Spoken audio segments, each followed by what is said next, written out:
2026 সালের 12 ফেব্রুয়ারি ত্রয়োদশ জাতীয় সংসদ নির্বাচন। এ উপলক্ষে সারা দেশের আসন সমূহে আমাদের বিশেষ আয়োজন আমার আসন। দর্শক, আমার আসনের আজকের পর্বে থাকছে গোপালগঞ্জ 2, আর আপনাদের সাথে আছি আমি শুভ ইসলাম। গোপালগঞ্জ সদর উপজেলা ও কাশিয়ানীর আংশিক এলাকা নিয়ে গঠিত গোপালগঞ্জ 2 আসন। আসন্ন নির্বাচনে এই আসনে জয়লাভ করতে বিএনপি, জামাত, স্বতন্ত্র সহ অন্যান্য দলের প্রার্থীরা ভোটারদের কাছে দৌড়ঝাঁপ করছেন। এছাড়া স্বতন্ত্র প্রার্থীরাও রয়েছেন ভোটের মাঠে। 2022 সালের জনশুমারি ও গৃহগণনা অনুসারে গোপালগঞ্জ 2 আসনের মোট জনসংখ্যা 6,23,723 জন। আসনটিতে মোট ভোটারের সংখ্যা 3,84,324 জন। এর মধ্যে পুরুষ ভোটারের সংখ্যা 1,94,062 জন এবং মহিলা ভোটারের সংখ্যা 1,90,258 জন।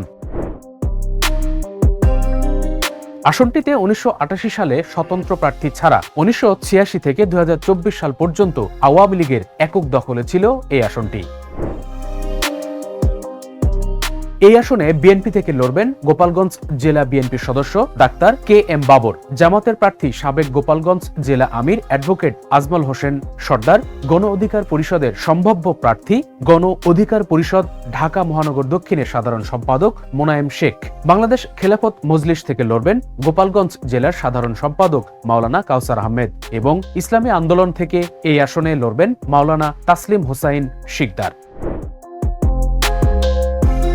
এই আসনের সবচেয়ে বড় জনদুর্ভোগ চিকিৎসা সেবা। গোপালগঞ্জ সদর হাসপাতাল ও একটি মেডিকেল কলেজ থাকা সত্ত্বেও উন্নত চিকিৎসার জন্য ছুটে যেতে হয় খুলনা, ঢাকা কিংবা বরিশালে।